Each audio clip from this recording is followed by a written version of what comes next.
Eu quero saudar os irmãos com a paz do Senhor, irmão Josué, os irmãos de Moçambique, que a graça e a paz esteja convosco.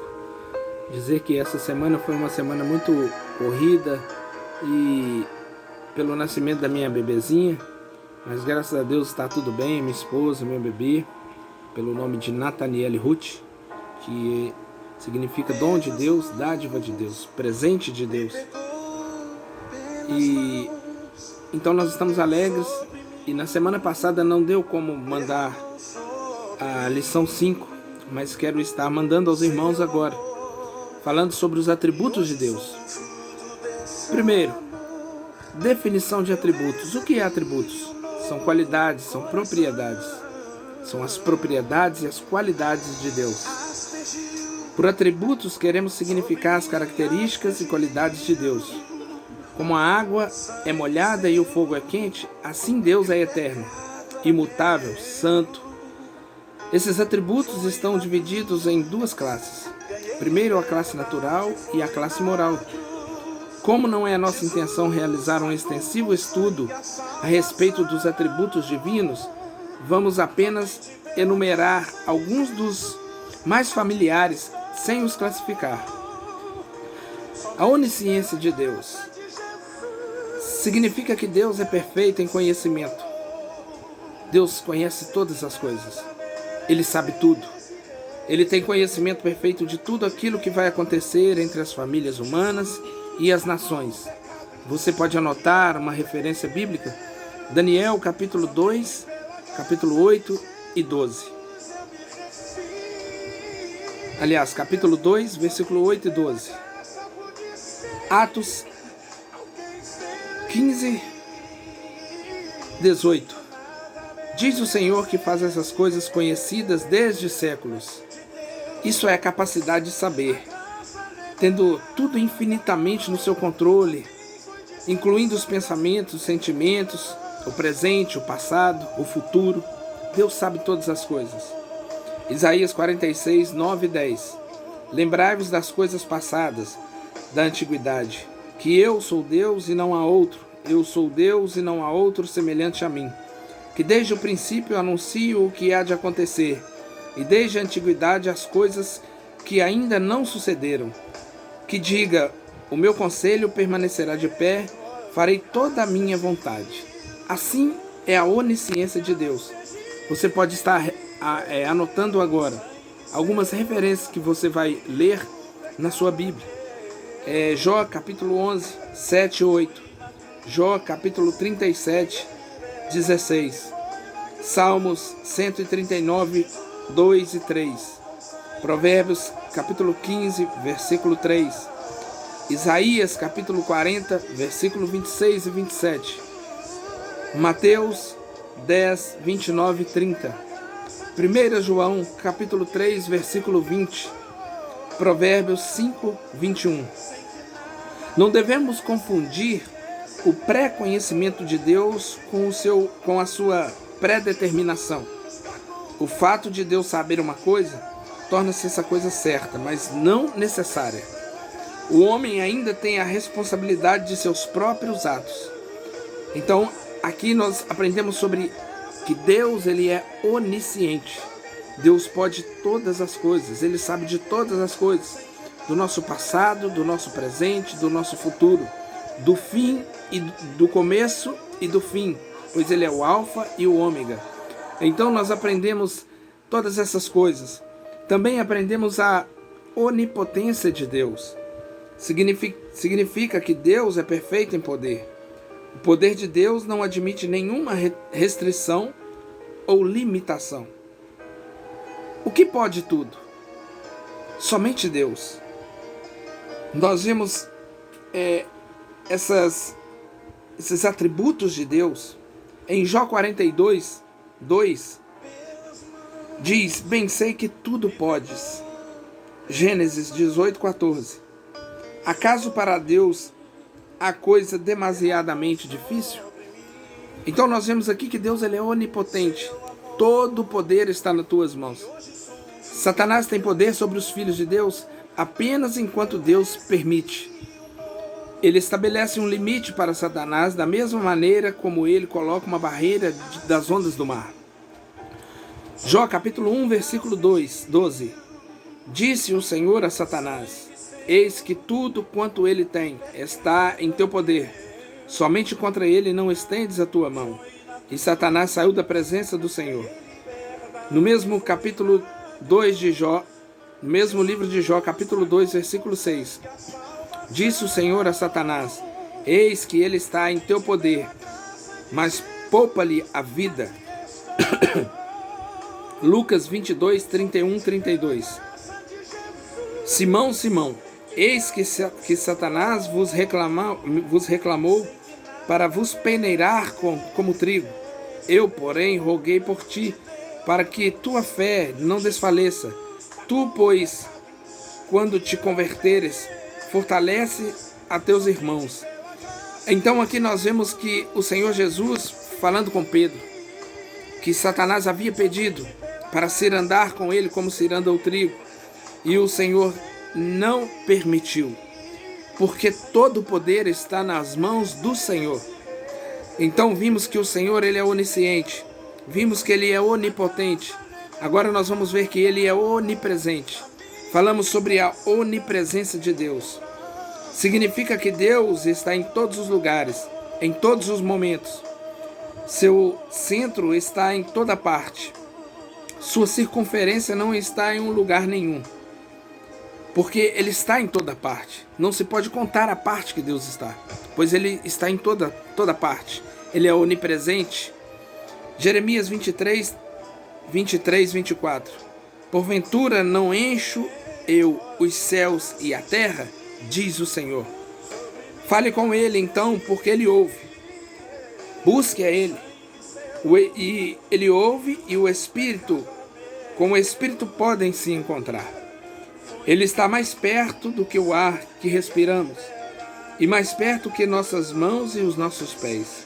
Deus nunca está distante, glória a Deus. Nem perto, porque na verdade Ele está dentro de nós. Nosso espírito é o lar que Ele considera mais querido. A onipresença de Deus não é uma verdade apenas denunciadora, é também protetora. Denunciadora para os pecadores, mas protetora para os santos. Vemos referências, anote aí, Salmo 139, 17 e 18, Gênesis 16, 13, 2 Crônicas 2, 6, Mateus 28, 20, Atos 7, 48 e Atos 17, 24, 28. Cristo possui esses atributos, provando a sua divindade.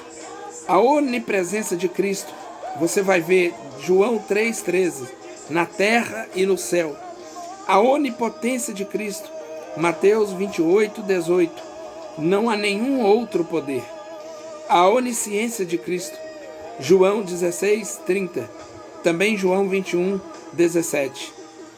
Então nós vemos que o Senhor, ele é onisciente, onipotente e onipresente.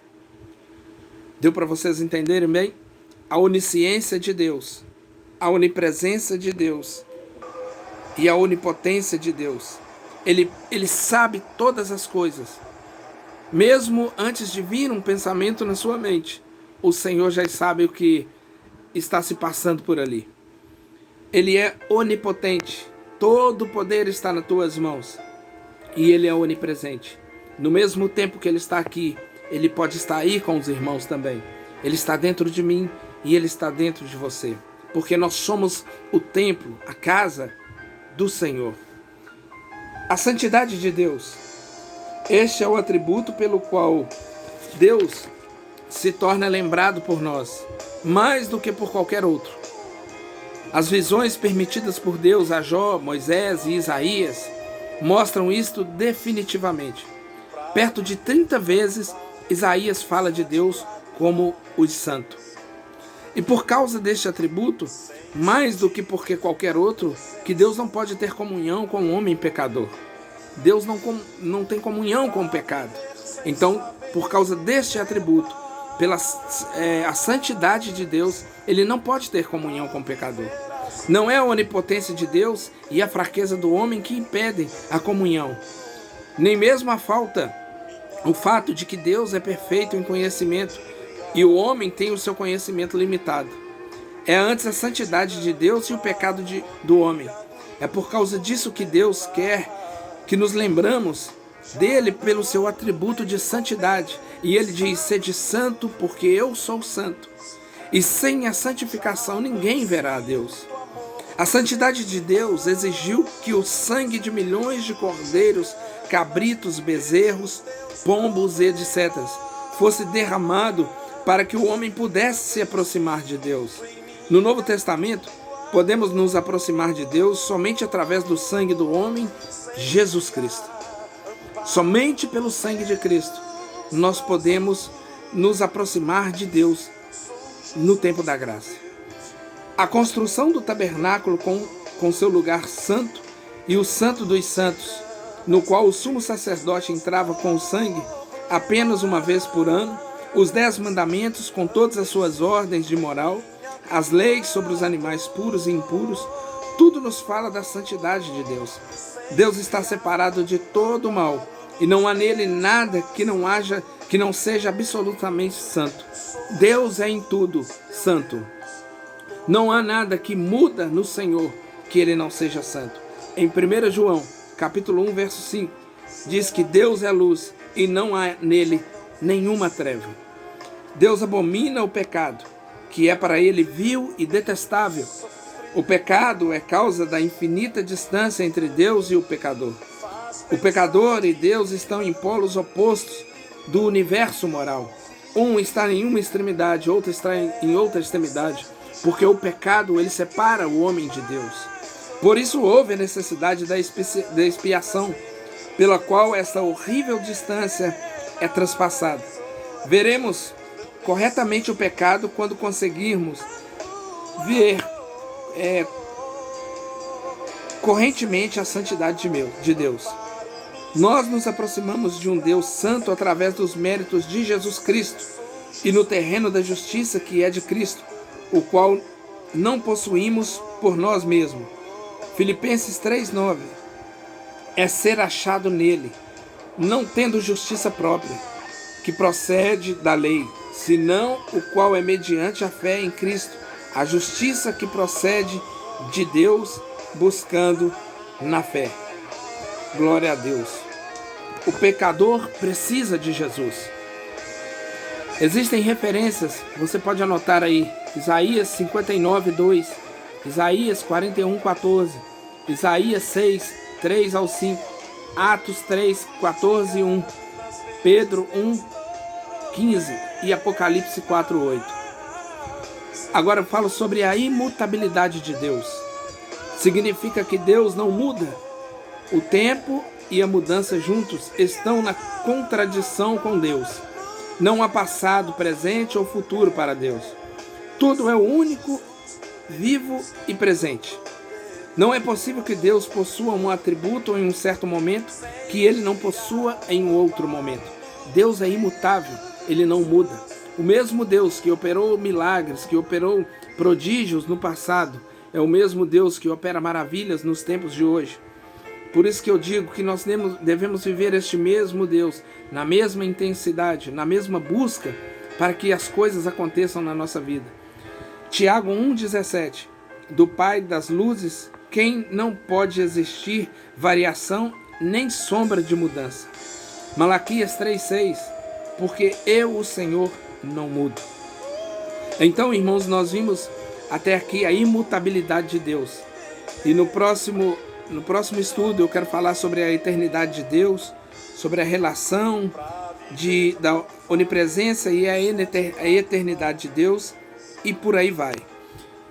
Eu quero agradecer aos irmãos por estar sempre com o coração aberto para a palavra do Senhor e dizer que eu estou aqui no Brasil a orar pelos irmãos, a orar para que o Senhor possa estar me abençoando com recursos para estar ajudando os irmãos aí.